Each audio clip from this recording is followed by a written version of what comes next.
mga kapatiran, no? Every morning, from Monday to Saturday, sa ating pong prayer devotion every morning. Sabi ko, napakagandang umaga, no? Alam niyo po, yung declaration natin ay napakahalaga. Ang sabi po ng isang pastor na isa po sa mga inspiration natin na kung saan despite of his inability, uh, hindi siya normal, pero nagagawa niyang normal ang mga bagay-bagay sa ministry, no? Hindi kagaya ng mga ibang mga tao that they are really working so fast, no? Kung ano yung nagagawa ng mga may lakas, no? Hindi niya po nagagawa. But the way he speak the words of encouragement, the more na siya po ay nag-i-encourage, the more na siya ay nagsuserve, the more na siya ay nagdi-disciple, mas makapangyarihan pa yung mga salitang lumalabas sa kanyang mga bibig, na kung saan nag-i-encourage, nag-i-empower ng mga tao, not just to obey Him, but to obey Christ. So there is power in our declaration. The more we are saying that Jesus over us, the more we became, or the more we become powerful. Kaya nga pag tayo po naging Christ-centered tayo, and the only, kapag ang naitataas na lang ay walang iba kundi ang pangalan ni Kristo, the more na tayo po ay sumisikat. Sino pong gustong sumikat? Ayaw ninyo sumikat? Ang sabi ng Panginoon, kapag sino yung nagpapakumbaba, yun ang itinataas niya. Ang tanong ko, sino ang gustong makilala ng mga tao that you are a powerful person, that you are a servant of Christ, that you are a different? Minsan kailangan natin maging open-minded, mga kapatid. Ano po? Minsan, marami pong pagkakataon sa buhay natin, ang tingin natin sa sarili natin, napakaliit lang. Kaya nangyayari yun. Tama ba? And I'm so thankful for this pastor. Yung lagi niya pong sinasabi sa akin during that time na may mga mentoring po kami, sabi niya, think that you are a different person. Isipin mo na ikaw ay hindi ordinaryong tao. Amen po ba? At doon po nagsisimula yung pagbabago. Isipin mo, kapag ikaw ang tingin mo sa sarili mo, hindi ordinaryong tao, anong gagawin mo ngayon? Then it will encourage you, it will motivate you to what? To learn something, to engage. Kasi pag walang engagement, hindi ka matututo, hindi ka magiging marunong. Tama ba? Ano pang pwedeng gawin? Lalapitan mo yung mga taong magagaling. Tama ba? Lalapitan mo yung mga taong may nagawa, may ginagawa. Lalapitan mo yung mga tao na kung saan itinataas ka, ini-encourage ka. No? Amen po ba? Lalapitan mo yung mga tao na kung saan kapag nakasama mo sila, you can say, napakabuti ng Panginoon. Siyempre, hindi mo lalapitan yung mga tao na dinadown ka. Tama? Parang late ng tingin ng tingin nila sa'yo. Amen po ba? Lalapit ka sa mga tao na kung saan kapag nakita mo sila, napapalapit ka kay Kristo. Mas lalo mong minamahal ang Panginoon. Amen po ba? Hindi ko makalimutan yung pastor na yon. Sapagkat sila po yung mga pastor na kung saan nag-encourage sa akin. Nasabi niya, Pastor, iwanan mo yung lumang kaisipan mo. Think about that you are not an ordinary person. You are an extraordinary one. At yun po yung gusto kong sabihin sa inyo ngayon. Amen po ba? You are powerful. Hindi dahil po sa mga ginawa natin o hindi dahil sa mga bagay na meron po tayo na kung saan kagaya ng mga titles natin, no? Kagaya ng mga ari-arian natin, ng mga pera natin, ng trabaho natin. Hindi yung mga yon, kundi dahil kay Kristo na nasa atin. Nagkakaroon po tayo ng power because of Jesus. Tama ba? Nagiging influencer tayo because of Jesus. Because of Him. Amen po ba? Bakit? Ayan po yung aaralin natin ngayon. Bakit? Okay? Kasama yan. Bakit Alam niyo po, mamaya na. Okay? Gusto ko pong sabihin sa inyo, papahapyaman ko kayo. Bakit po? Dahil gusto ng Panginoon, the more na tayo po ay lumalago, the more na tayo ay nakikilala, the more na tayo ay nagle-level up, the more na naitataas natin ang pangalan ng ating Panginoong Diyos. So ang glory sa Kanya pa rin. Amen po ba? Today we're going to talk about the continuation po ng ating pong series for this month. Malapit na naman po tayong matapos sa series natin for this month. Ang series natin, it's all about dunamis. Sabi nga natin, dunamis. Huwag niyong kakalimutan yan. Ano mo? Sa buong taon. Yang dunamis na yan ang magiging inspiration natin, magiging kalakasan natin for us to continually move forward and not to go backward. Because that power will enable us, okay, to enable us to continually move forward and to the perfect will of God in our life. Yan, madadaanan natin yung will na yan. Amen po ba? Amen. Now, yung title po ng sermon natin for today, it's all about, ang sabi dito, power over darkness. Ang gaganda ng mga kanta kanina kasi it connects us. It prepares us. It prepared us already to receive the message. Amen po ba? Ang sabi, there is power in the name of Jesus. Kapag ang sinisigaw natin yung kapangyarihan ng Panginoon, sinisigaw natin yung pangalan ng Panginoon, nagkakaroon ng kapangyarihan yung mga bibig natin. Diba? Nagkakaroon ng kapangyarihan yung mga declaration natin. Nalala ko po, sabi ko kay Aaron, siyempre yung mga ganyang edad, minsan, nandun pa rin yung may pagka-self-centered sila. Parang tayo din dati, di ba? Hanggang ngayon nga, minsan self-centered tayo eh. Di ba? Yung mga bata, ganyan yan. So sabi ko, you need to be open-minded para mas makita mo yung realidad. Tama ba? That in this world, may mga iba't ibang klaseng tao. May mga iba't ibang klaseng ugali. And God is exposing us into those kinds of people, characters, para ano po? Para makita nila yung pagkakaiba. Makita natin yung pagkakaiba. Alam niyo po kung bakit? Now, ito yung maganda diyan. Kapag nasa atin yung ilaw, nasa atin yung authority, nasa atin yung power, ilalagay tayo ng Panginoon into a certain situation, certain people, upang makita nila yung liwanag na nasa atin. Amen po ba? Nakuha niyo po? Yung darkness, makikita natin. Ano ba ibig sabihin ng darkness na yan? Ano ba? Tingnan yung mukha ng katabi niyo kung medyo dark. Yeah. Kailangan may spotlight, di ba? Di ba?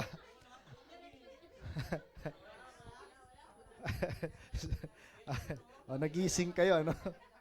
So, the power of darkness over our life. There is power, no? There is power na kung saan, napakaraming klaseng kapangyarihan. Ang pinag-uusapan po natin ngayon is the dunamis, the power of God over darkness. Alam niyo po ba na once upon a time in our life, ay galing tayo sa makamundong, ang tawag dito, sa mga madilim na mundo. Diba? Naging madilim ang buhay natin. Diba? Dami po mga testimonies na kung saan nakikita ko na matindi yung mga pinagdaanan nila sa kanilang mga buhay. But we thank God for the power of God na kung saan ay naging dahilan upang sila po ay makalaya sa mga kadiliman na yan sa kanila pong mga buhay. Our text for today is in Colossians chapter 1 verse 13 to 14.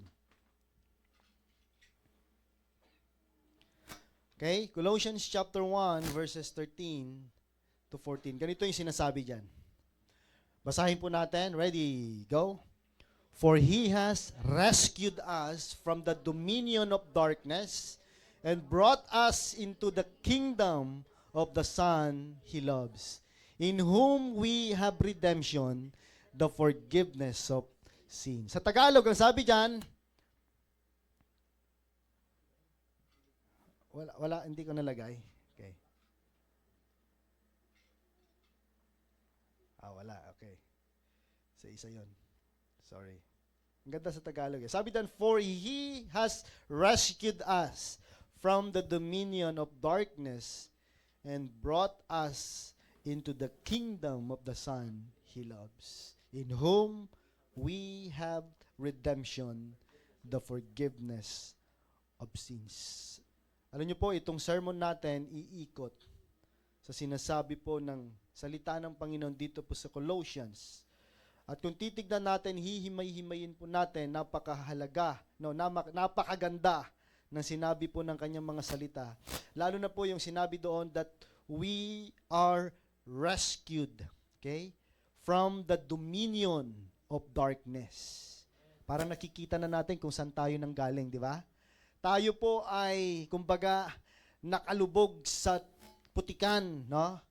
Hindi natin namalayan na tayo po ay tumalon sa isang, anong tawag nila doon, sa putik na yon? Kumunoy, di ba? Hindi natin sinasadya dahil po sa na-enjoy natin yung buhay natin at napatalon tayo, napatakbo tayo at napatalon tayo sa isang kumunoy. Di ba? At doon, nakita natin na napakahirap, no? Napakahirap. Tayo pa ay lumulubog at the more na gumagalaw-galaw ka, the more na ikaw ay lumulubog. Sino nakaranas noon? Wala pa? Kasi pag naranasan mo yun, wala ka dito ngayon. Di ba? Ganun po, ang buhay ganon, di ba? Minsan, napapatalon tayo sa isang lugar na kung saan, the more na ginagawa natin yung the more na nagre-resist tayo, the more na kumikilos tayo, gumagalaw tayo, the more na tayo po ay lumulubog.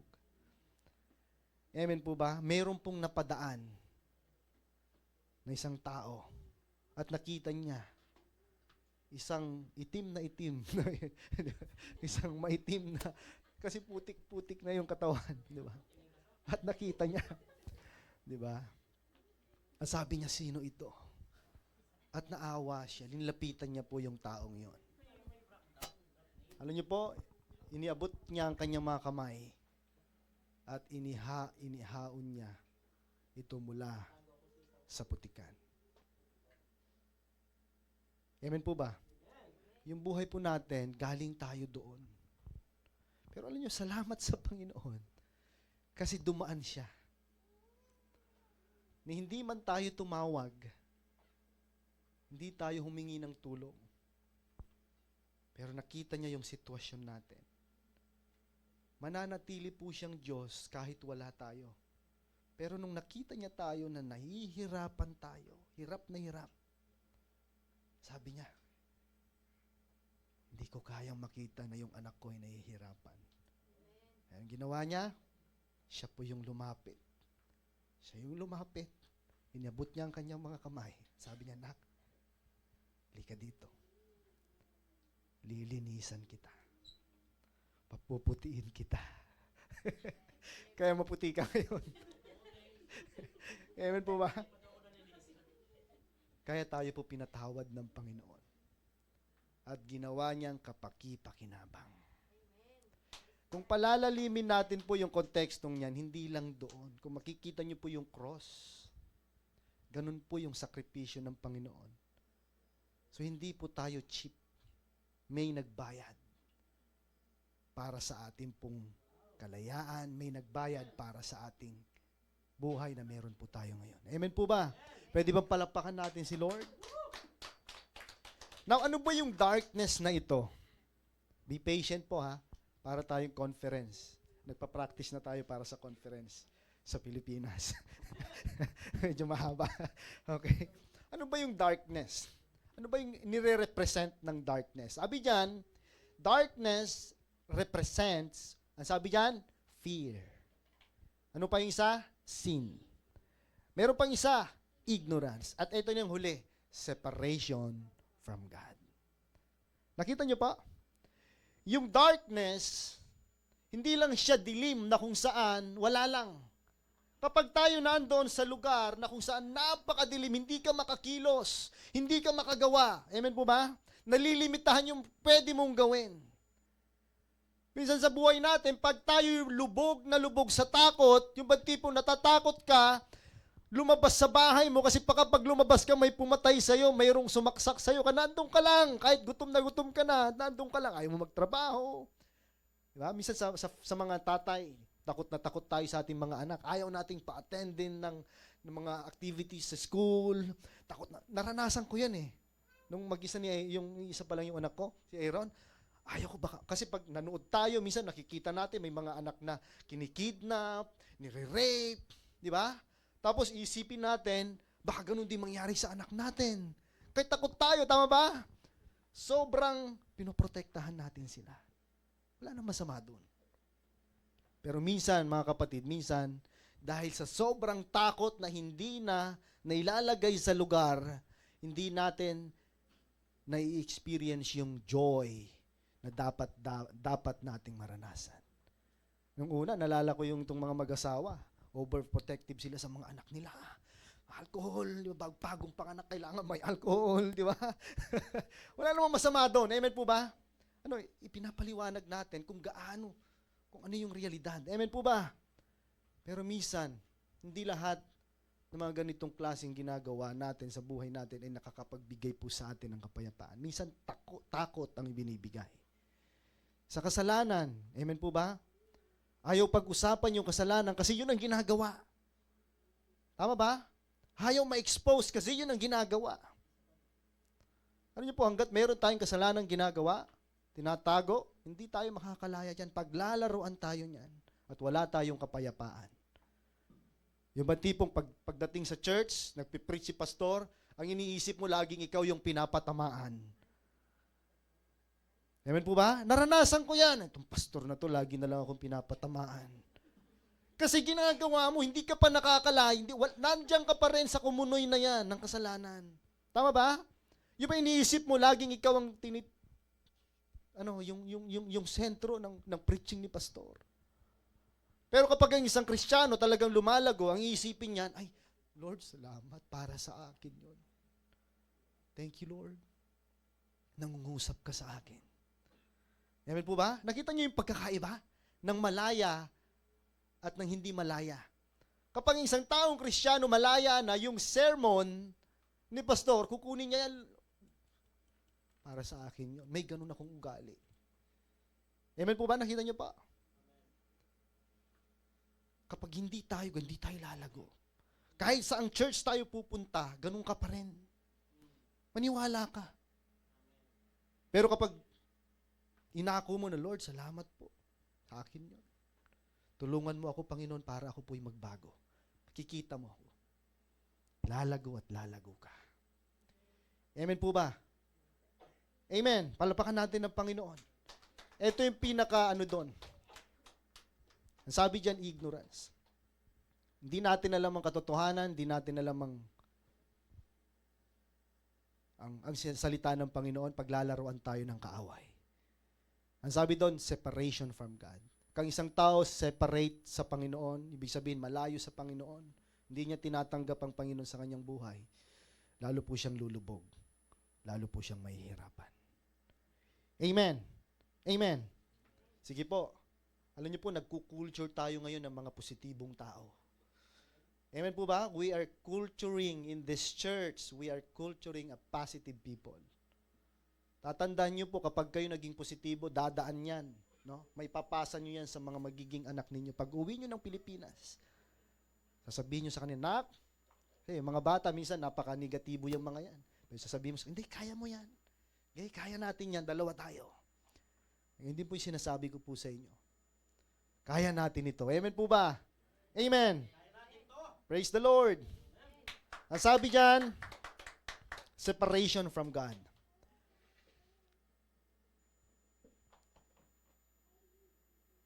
Sa kabila ng mga bagay na ito, meron pong good news. Ano ba yung good news? Ang sabi dyan, the good news is that Jesus Christ, the light of the world, and He has the absolute power over darkness.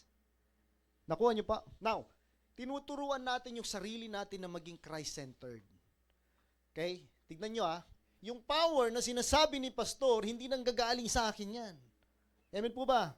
Kaya huwag kayong maniniwala sa mga nagsasabing dahil sigaw ng sigaw yung pastor nila, makapangyarihan. No, hindi sa sigaw yan. Amen po ba?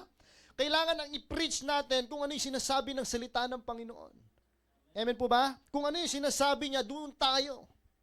Amen po ba? Now, this is the good news, mga kapatid. The good news is that the Jesus who died on the cross, na kung saan nasa ating mga puso ngayon, ang nagsasabing, ang sabi niya, the light of the world, siya yun. Ang sabi doon, and He has the absolute power over whom? Over all the darkness in this world and even in your life. Balikan natin ngayon yung darkness, yung mga kasalanan, di ba? Yung separation from God, ano pa ba yung kanina? Yung fear, di ba? Yung doubt, yun na yun. Ang sabi ng Panginoon, meron siyang kapangyarihan sa lahat ng mga bagay na yan. Nakuha niyo pa? Meron siyang kapangyarihan. Ang sabi niya, the absolute power over their darkness, this darkness. Now, ito po yung tanong. Paano po tayo mag-isip? No? Ito na, okay. Papasok na po tayo doon. There are 4 things na gusto ko pong himay-himayin natin. Okay? Yung unang bagay, ito po. The first word, or the first statement na gusto ko pong i-share sa inyo is that we need to understand that people who receive Christ was already rescued from the darkness, from this world, from all the sins na nagawa natin. Okay? May mga tanong kasi na ganito, ligtas ka na ba? May nakapagtanong ba sa inyo yan? Nung unang-una, di ba? May mga ganun ligtas ka na ba? Anong isasagot nyo ngayon? Palagay ninyo? Yes, yung iba. May mga, naalala ko yung Bible study namin sa Kimpo dati. Nagtanong ako, sabi ko, from 1 to 10, kung tatanungin kita, paano mo i-rate yung salvation mo? May nagsabing 5, nagulat talaga ako. May nagsabing 9 lang, pastor. Lalo akong gulat na gulat. Sabi ko, ano kayang pagkakaintindi nila sa salvation ng meron sila? Parang proud pa kasi isa lang daw yung kasalanan. Nakakalungkot, mga kapatid. Paano natin intindihin yung salvation na meron tayo? And I would like to say it to you directly. Now, ngayon. Ang sabi ng Panginoon, we are all sinners. Naniniwala ba kayo doon? Lahat tayo nagkasala. At alam niyo po yung kabayaran ng kasalanan na yan ay kamatayan. Anong klaseng kamatayan? Kamatayan na hindi namamatay. Nakuha niyo pa? Anong ibig sabihin nun? Na kahit patay ka na, hindi ka pa rin mamatay-matay. Ganun inahalon tulad yung kamatayan sa Bible. Tama ba? Ibig sabihin, spiritually we are dead, and if we are spiritually dead, at wala si Kristo sa buhay natin, pag dumating yung time na magpaghuhukom at darating ang Panginoon upang kunin niya tayo, pag tayo walang Kristo sa buhay natin, dalawang lugar po ang pwedeng puntahan natin, no? Hindi sa langit at saka sa impyerno lang. Now, pag wala kang Kristo, automatic yan. Anong punta natin? Sa impyerno. Nakuha niyo pa? Now, eto, balik tayo doon sa kanina. Sabi doon, 9 lang. Bakit kaya 9 lang? Diba? Kasi alam niyo po kung bakit? May mga bagay sa buhay daw niya na minsan ginagawa niya, minsan hindi, na mga kasalanan. Ibig sabihin, may mga hindi pa rin siya nabibitawang mga pang-araw-araw na kasalanan. Mga habit, mga bad habit. Pero niyo po, hindi ganoon ang sistema ng Panginoon. Hindi ibig sabihin na tayo po ay pinatawad na ng Panginoon, hindi na tayo magkakasala. Meron pa rin mga pagkakasala tayo nagagawa. Amen po ba? Kahit ako po, tinanggap ko ang Panginoon sa buhay ko, pero may mga pagkakasala pa rin akong nagagawa. Pero hindi ibig sabihin nun na hindi ako ligtas. Nakuha niyo pa? Hindi ibig sabihin nun na hindi ako ligtas. So paano yun, Pastor? Okay lang ba magkasala? Hindi ko sinasabing hindi ko sinasabing hindi ka magkakasala o pwede ka magkasala. In fact, ay tinuturo ko ngayon, kung talagang ligtas po tayo, pipiliin natin ang kabutihan, pipiliin natin yung mga bagay na hindi masasaktan ng puso ng Diyos. Tama ba? Ibig sabihin, mamumuhay tayo ayon sa kalooban ng Panginoon. Kung talagang ligtas ka na, bakit ka gagawa ng pagkakamali? Tama ba? Pastor, minsan hindi natin maiwasan magkasala. Nakita mo yung pagkakaiba. Iba yung namubuhay sa kasalanan sa isang tao na kung saan minsan nagkakasala. Ibig sabihin, may mga tao na ini-embrace pa rin ng kasalanan at the same time, sinasabi nilang meron silang Kristo sa buhay nila. At sa mga taong talagang sinasabi nga nila, pinatawad na tayo sa atin. Under the grace of God na tayo. Kaya okay lang yan, bayad na ni Lord yan. Nakita niyo po yung pagkakaiba. By the grace of God, nabubuhay po tayo, kaya okay lang magkasala. Pinatawad na ng Panginoon yan. So anong gagawin mo sa buhay mo? Patuloy ka pa rin magkakasala. Nakita niyo po yung pagkakaiba. Mag-ingat po tayo sa mga ganong katuruan. We are rescued from the darkness. Amen po ba? Tayo po ay pinatawad na ng Panginoon. Tayo po ay binigyan ng pagkakataon sa biyaya ng Panginoon upang tayo po ay mabuhay ayon sa Kanya pong kalooban. Amen. So we are rescued from the darkness. Amen po ba? Colossians chapter 1 sa ating pong text, ang sabi doon, for He has rescued us from the dominion of darkness. Ibig sabihin nun, sa lahat ng mga bagay na makasalanan na siyang ano tawag doon? May term sila doon bumihag. Sa lahat ng mga kasalanan na bumihag sa atin, tayo po ay inihaon na ng Panginoon. Ahon. Iniahon ng Panginoon sa mga bagay na yon. Amen po ba? Naniniwala ba kayo doon? Mga kapatid, yung dominion of darkness, ano ibig sabihin? Darkness is more than a physical state, mga kapatid. Tatandaan niyo po, ito po ay spiritual. Okay? It is a spiritual force. At ito mong spiritual force na ito yung nag-slave sa atin sa napakatagal na panahon. Naalala niyo po ba kung ano yung mga spiritual forces na yan na siyang nag-enslave sa inyo? Di ba? Mga bisyo, panlalalaki, di ba? Pambababae, addiction sa cellphone, addiction sa ML. Sorry, yung mga nag-ML dito, hindi ko sinasabing mali. Mag-ML lang kayo.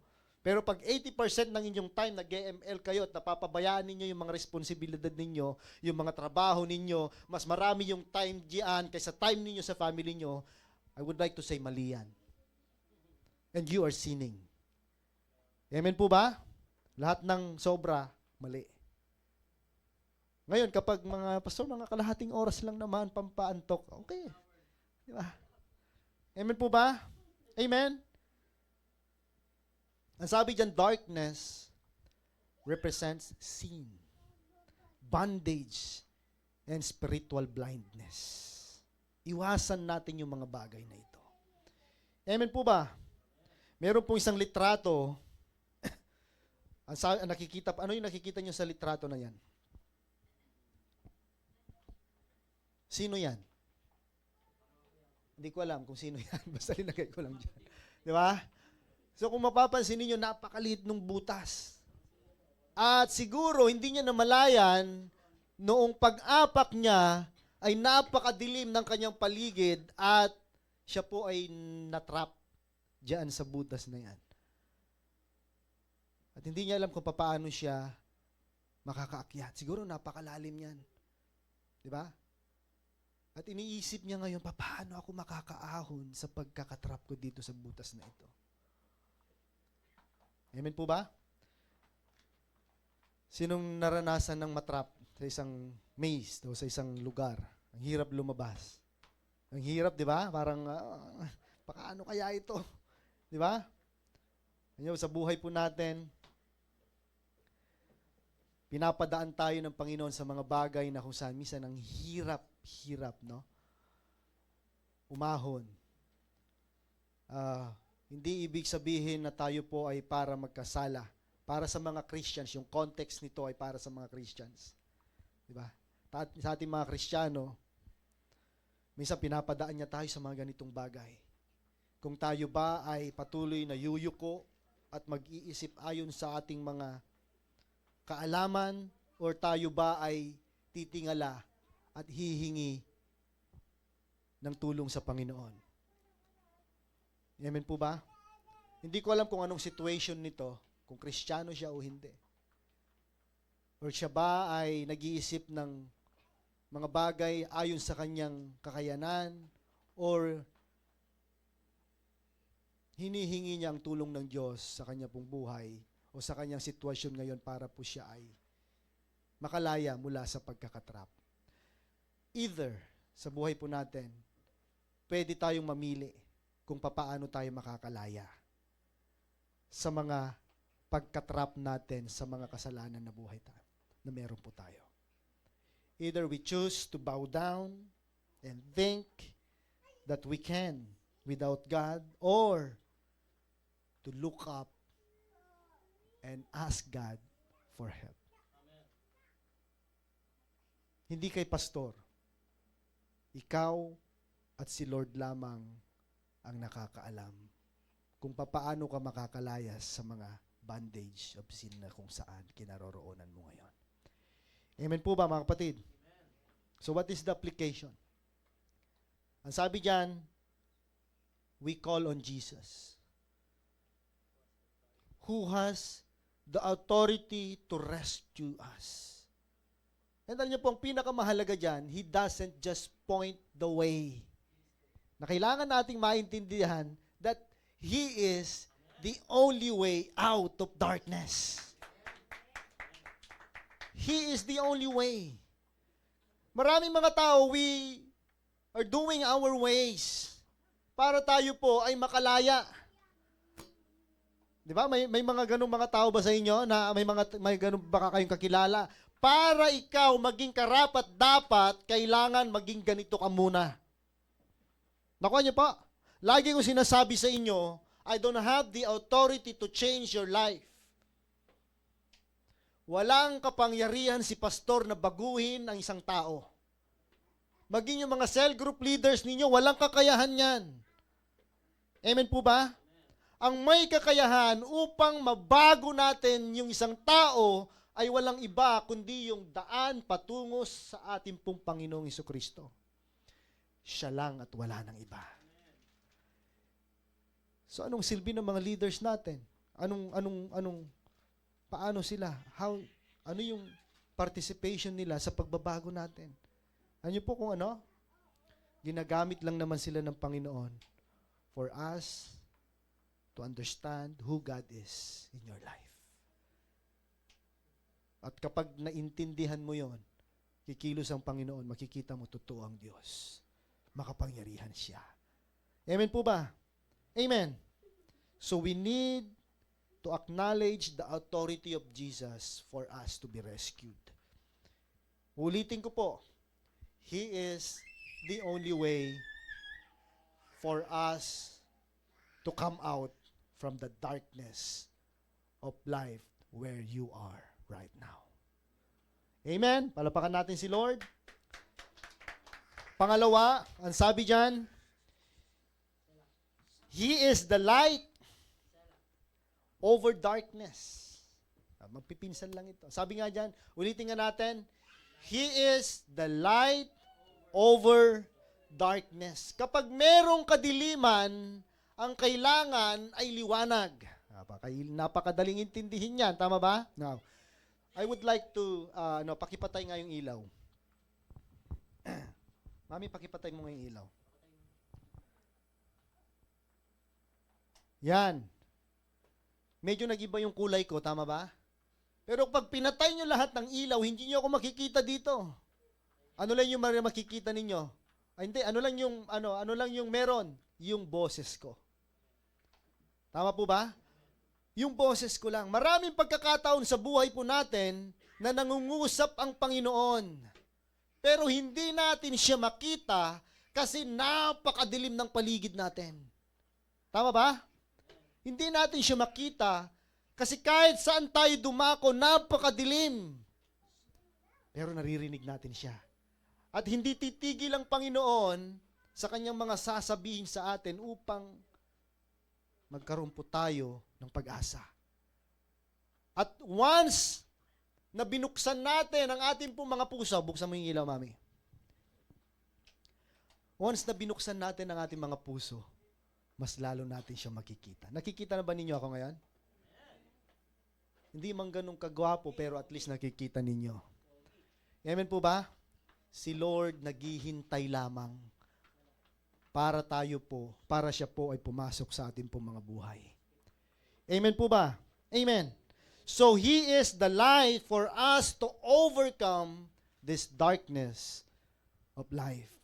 John chapter 1, verse 5, ang sabi dyan, the light shines in the darkness, and the darkness has not overcome it.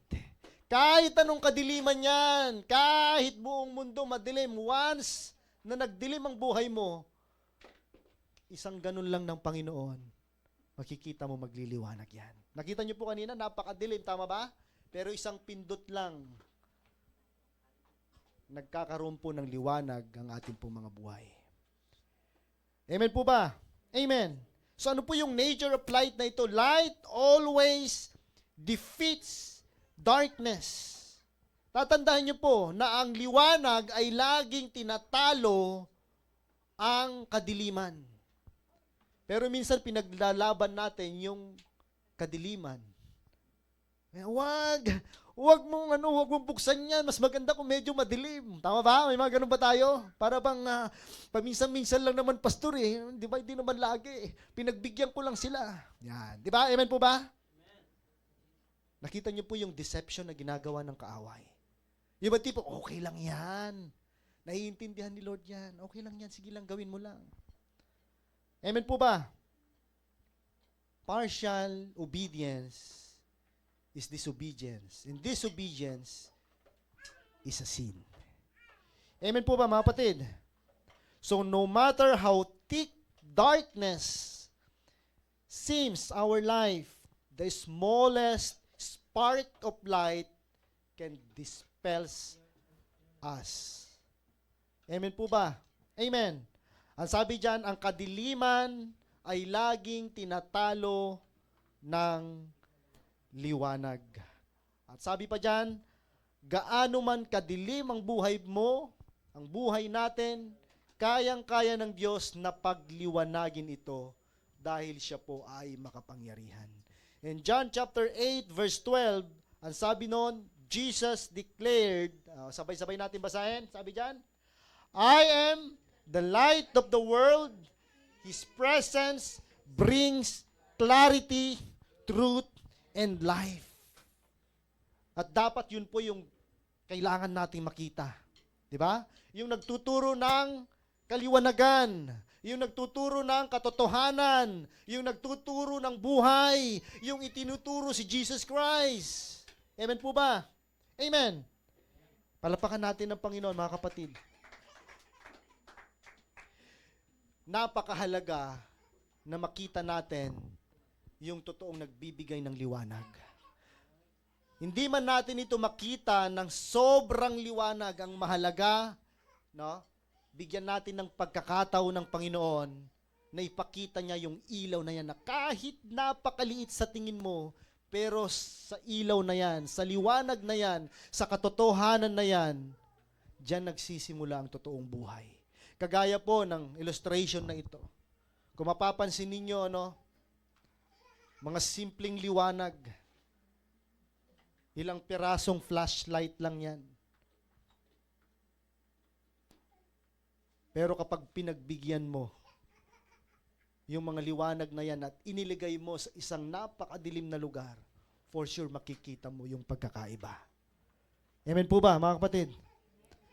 So sabi dyan, let the light of God's Word shine in our life. And when we allow His truth na pumasok sa buhay natin, anong pwedeng mangyari? The darkness cannot remain, and that is the truth.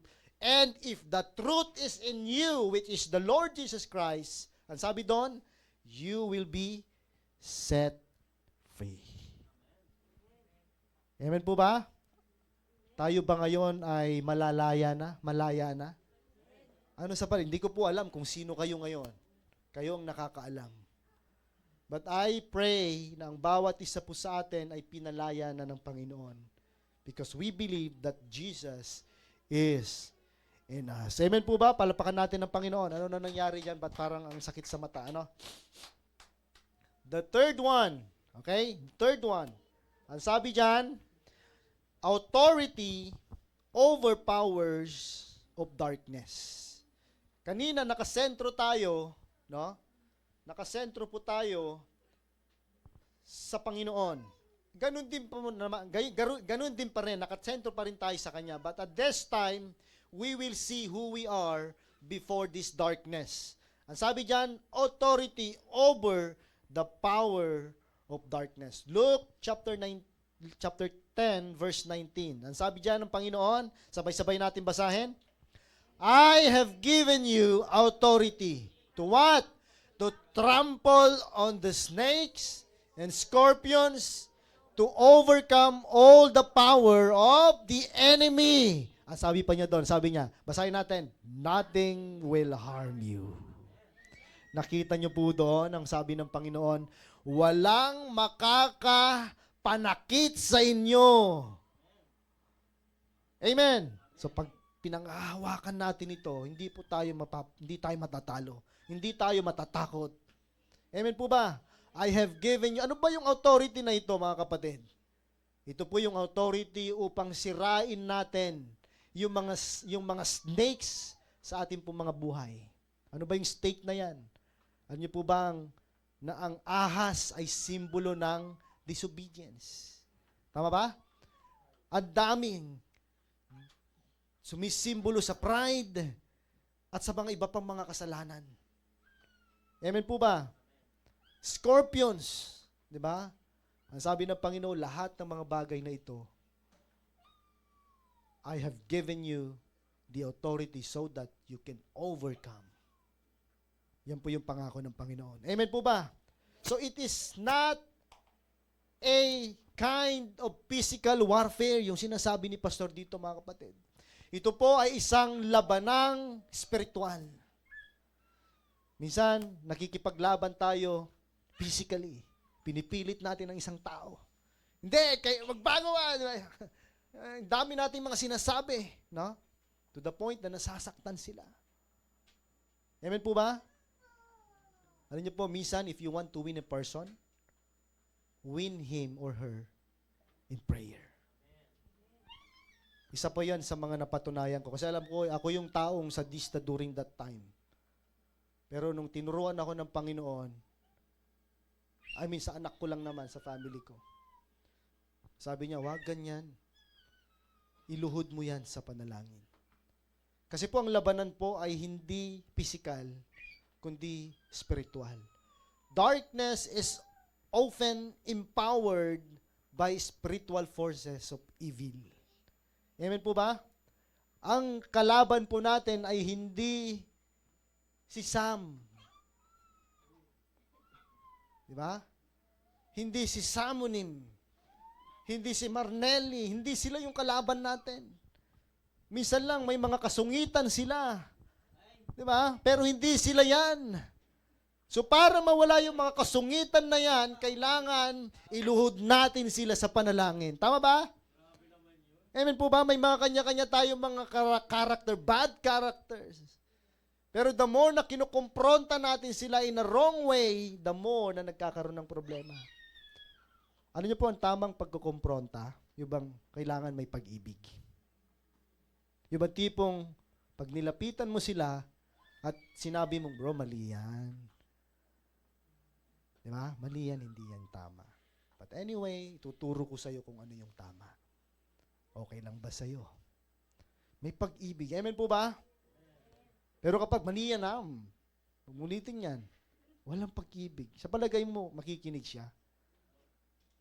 Amen po ba? Pag dinidiktahan natin sila, na sinasabihan natin sila na hindi sila karapat-dapat dahil makasalanan sila, para bang sinasabi natin na wala kayong karapatan dito kasi ganito kayo. Hindi. Si Lord, sabi ng Panginoon, kung mapapansin ninyo siya, yung mga makasalanan na inaayawan nila during that time, nilapitan niya. Di ba? Naupo siya kasama ng mga makasalanang ito. Kumain pa. Di ba? At nung time na nakita ng mga taong ito yung ginawa ni Jesus Christ, napaluha sila, na umiyak sila. Salamat, mayroong nakakaintindi sa akin. Pero hindi sinabi ng Panginoon na tama yung ginagawa mo. Di ba? And in fact, in-expose niya kung sino yung babae, di ba? During that time. Makasalanan ka. Di ba? Yung asawa mo ngayon, di mo naman asawa yan eh. Di ba? Nakuha niya po, in-expose niya. Pero hindi yon naging dahilan. Sabi na, mas nakita ng babaeng ito yung pagmamahal ng Panginoon. Ayun po si Lord, napakamawain niya, napakaintindihin niya. At yun po yung gusto kong sabihin sa inyo ngayon. Yung darkness na yan, minsan, isa sa mga nakikita ko pong para ma-overcome yan, is that for us to respond positively sa mga taong, naalala ko po, nakita niyo yung pinost ko sa group chat, nangyayari yun sa Amerika. Try mo mag-preach sa daan, try mong mag-share ng gospel, may mga lalapit sa'yo, susuntukin ka nila. Sasampalin ka nila, ipapahiya ka nila. Pero yung response na, ewan ko lang, napanood nyo, yung response ng lalaki, ng tatay, matanda, very cool. Di ba?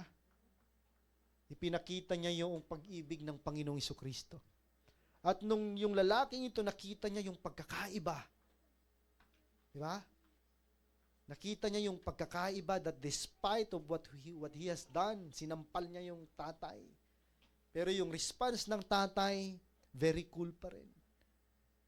Minahal niya pa rin. Kung gusto mo, itong isa pa. But let me say this, ang sabi niya, despite of what you have done to me, I still love you. At ngayon din, pinapatawad kita. Na-touch yung lalaki. Nabigla siya. Sabi niya, paanong nangyari yun? Dapat ang response nito ay negative. Pero bakit kakaiba? Nakuha niyo po? So, hindi na yung lalaki yung nakikita hindi na yung tatay ang nakikita ng lalaki. Ano niyo po kung sino yung nakikita niya? Ang nakikita niya iba. Walang iba kundi yung pag-ibig ni Jesus. Amen po ba? Minsan sa buhay natin, ang kailangan nating ipakita ay yung character ni Jesus. Kung tayo lang, baka ma-offend sila. Di ba? Kung tayo lang, baka walang mangyari. Pero pag si Jesus, yung Jesus in us, yung makita ng mga tao, maybe they will change. And maybe their mind will be changed. Amen po ba? Pwede bang palapakan natin ang Panginoon? In Colossians chapter 2, verse 15, ang sabi doon, having disarmed the powers and authority, He made the public spectacle of them, trampling over them by the cross. Sa Tagalog, sabi niya, sa pamamagitan ng kanyang kamatayan sa krus, nilupig niya ang mga pinuno at kapangyarihan ng sanlibutan. Ang mga ito'y parang mga bihag ng kanyang ipinarada sa madla bilang katunayan ng kanyang pagtatagumpay. So, the authority of Christ, okay, yung authority na sinasabi dito, no, bilang mga Kristiyano, bilang mga anak ng Panginoon, bilang mga believers of the Lord Jesus Christ, it is saying that we are not powerless against the enemy, mga kapatid. that through the name of Jesus, ang sabi dyan sa slide natin, we can rebuke darkness and we can even cast out fear and to the point of breaking every chains na meron po tayo. That is the power of the authority of God in us. Not our authority, but the authority of God in us. Ang ipinagsisigawan po natin ay yung kapangyarihan ng Panginoon sa buhay natin.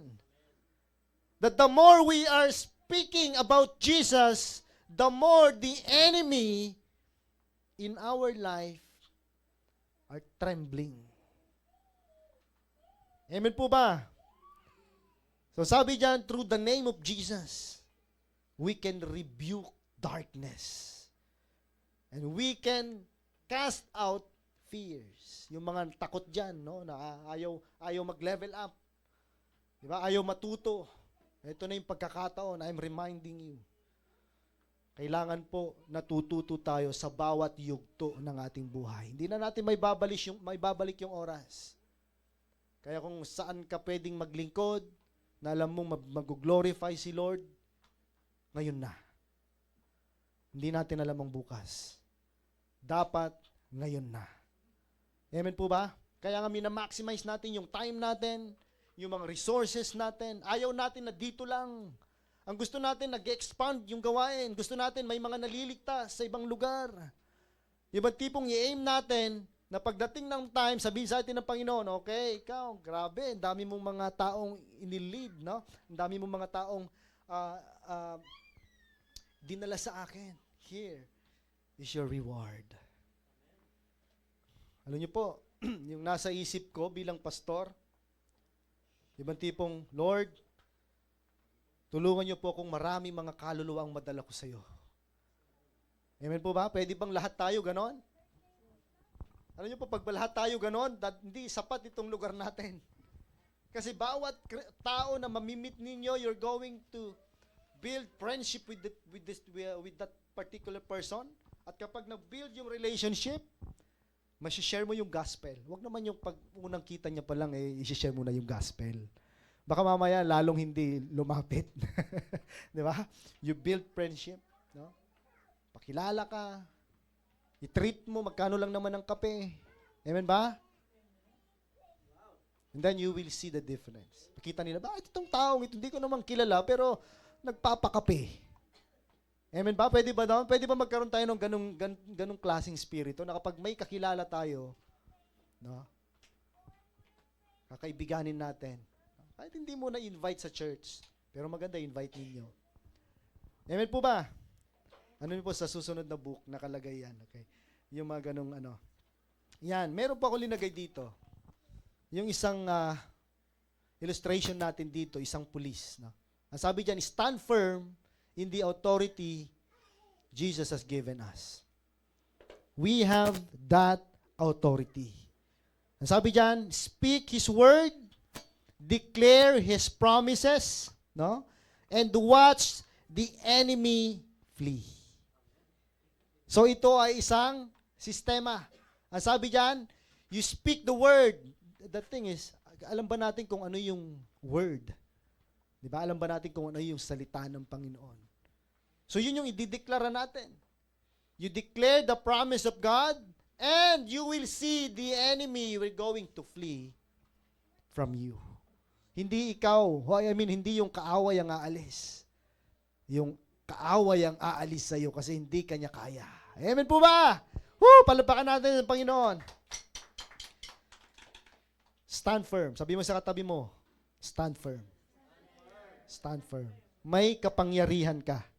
You have the authority. Okay? Now, this is the last. The last point.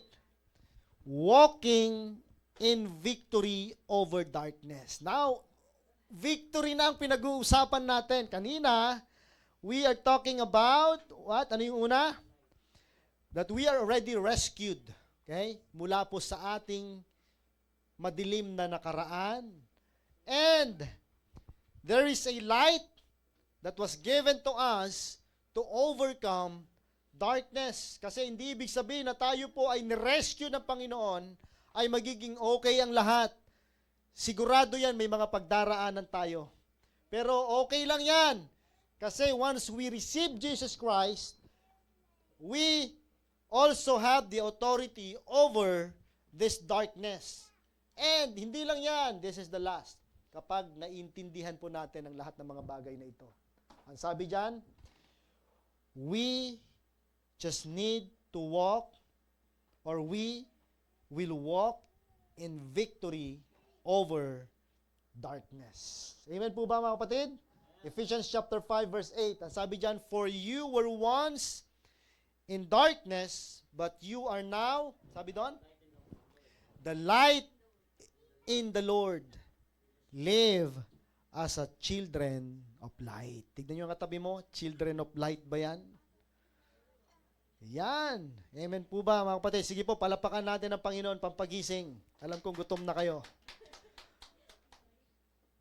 Ang sabi dyan, when we are saved, we don't just escape darkness. We become light. Ganda no po? Kapag tayo po naligtas na, iniligtas ng Panginoon, hindi tayo mananatiling ligtas na nakaupo lang sa isang lugar. Amen po ba? At tatandaan ninyo na hindi ibig sabihin, ulitin ko, nasabi ko na sa inyo kanina ito, na tayo po ay iniligtas na ng Panginoon, wala ng mga pagsubok na pagdaraanan. Meron pa rin. Pero ang kagandahan po nito, meron po tayong authority. And we have this authority to become the light for other people so that they will see Jesus. Amen po ba? Ang sabi dyan, ang bagong buhay na bigay ng Diyos ay dapat maging pagpapala sa iba na magbibigay ng kaluwalhatian sa pangalan ng ating Panginoong Hesukristo. Naintindihan po ba natin, mga kapatid? Ang bagong buhay, yung buhay na meron ka ngayon, dapat nagiging pagpapala sa iba. Hindi itinatago. Okay? Hindi stagnant. Hindi 10 taong ka ng Kristiyano, ganyan ka pa rin. Matampuhin ka pa rin. Amen po ba? Kailangan nagbabago, kailangan nag-i-improve. Kailangan nagbibigay tayo ng ano tawag dito, kailangan mas nagiging blessing na tayo kasi pinagpala na tayo ng Panginoon. Amen po ba? When it comes to blessing, hindi lang po material na bagay yan, no? Napakahalaga yung salvation na meron ka is a big blessing for others kapag yan i-share mo. Yan po yung pinakamahalaga. Now, in last part, I would like to say, I would like to end in this very important question. How to maintain your power over darkness? Kasi alam nyo po, yung power, kanina po nagsasalita ng power dito. Alam nyo po, pwedeng nakawin ng kaaway yan. Pwedeng mawala yan. Papaano natin ngayon mamimaintain sa ating mga kamay yung kapangyarihan na ibinigay sa atin ng Panginoon? Tignan niyo po, marami mga pastor, nagpastor ng 20 years. At the end of the day, bagsak. So walang exempted sa atin. Kahit sabihin mong napakatagal mo ng Kristiyano, di ba? Kahit sabihin mong napaka-giver mo ng time, ng resources, ng talents mo, di ba? Binabantayan ka ng kaaway, maliit na pagkakataon na nakita niya na pwede kanyang sirain, pwede niyang nakawin yung ilaw mo, gagawin niya yan. Ngayon, paano natin mamimaintain yung power na yan? I would like to say, alam nyo na ito, I would like to say this again. Stay in the Word of God. Amen po ba? Meditate the Word of God.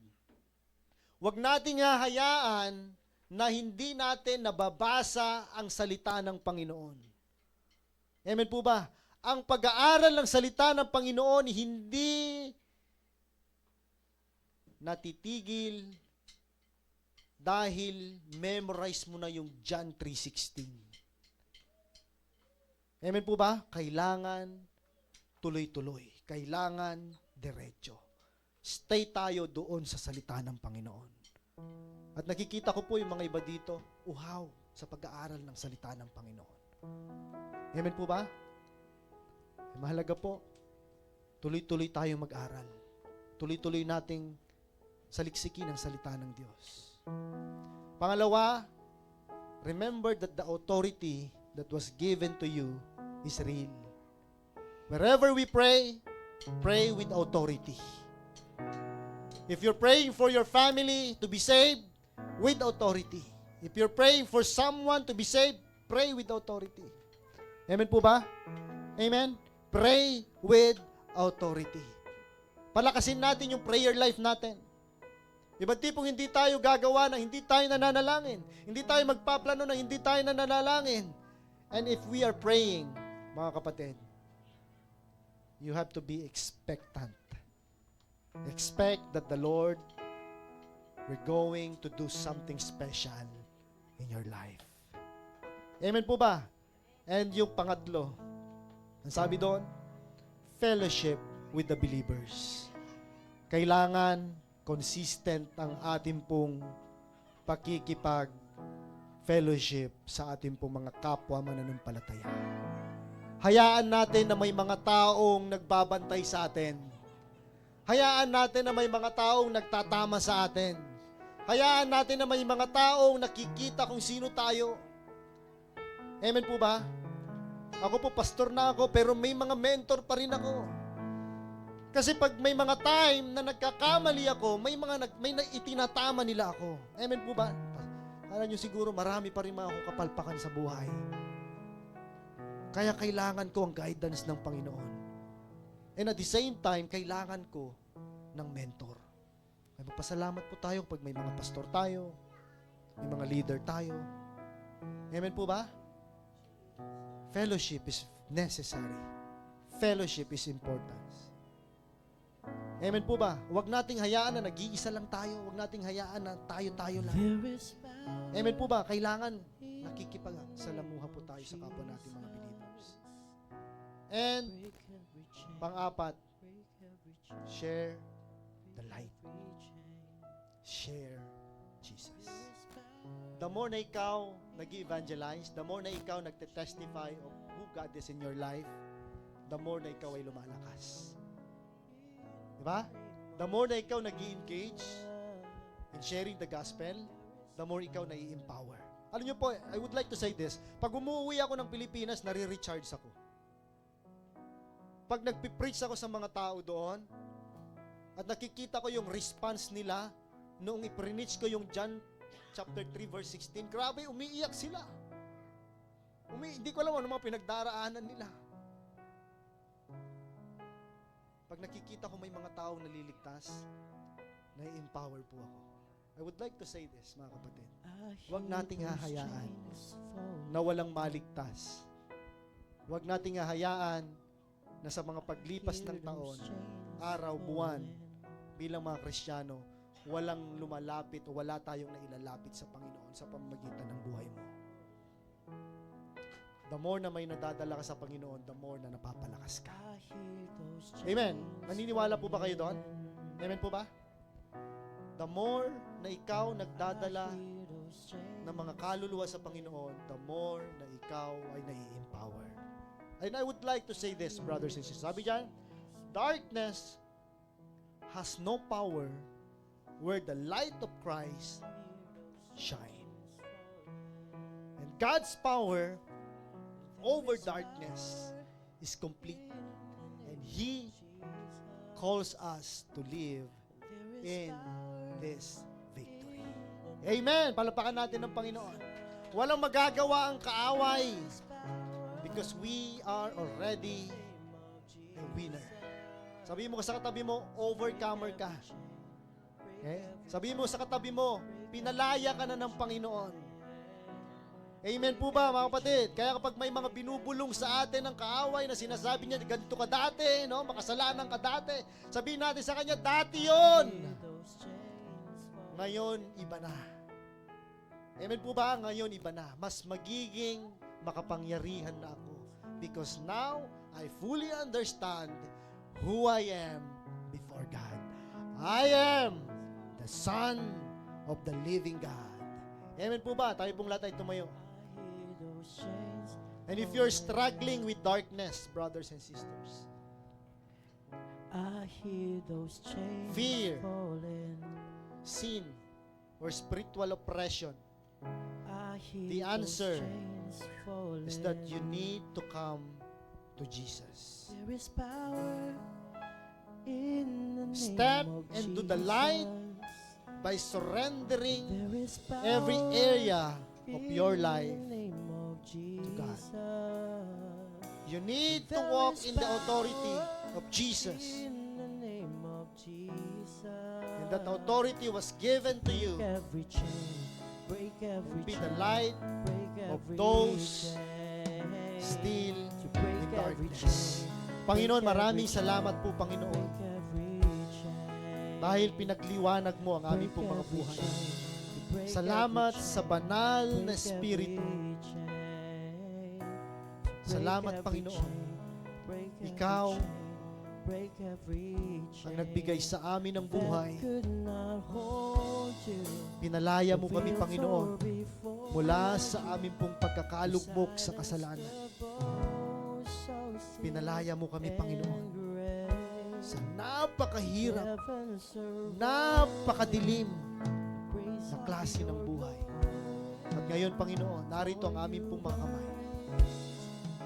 Ina-acknowledge namin, Panginoon, that we are more than conquerors. We are powerful. Sige po, i-declare natin. We are conqueror. We are powerful. We are the sons of the living God. We are saved by the Lord Jesus Christ. Maraming salamat po, Panginoon. Binigyan mo, Panginoon, ng halaga ang aming pong buhay. At sa pagkakataong ito, Lord, gamitin niyo po kami sa mas malawak, mas makapangyarihan, mas makabuluhan na paglilingkod habang kami, Panginoon, ay nandito sa lupang ito. Maraming salamat. Maghari ka, aming dakilang Diyos. Sa pangalan mo, Jesus. Amen. Amen. Isang malakas na palakpak para sa ating dakilang Diyos, para sa ating buhay na Panginoong Jesus. Amen. The name of Jesus.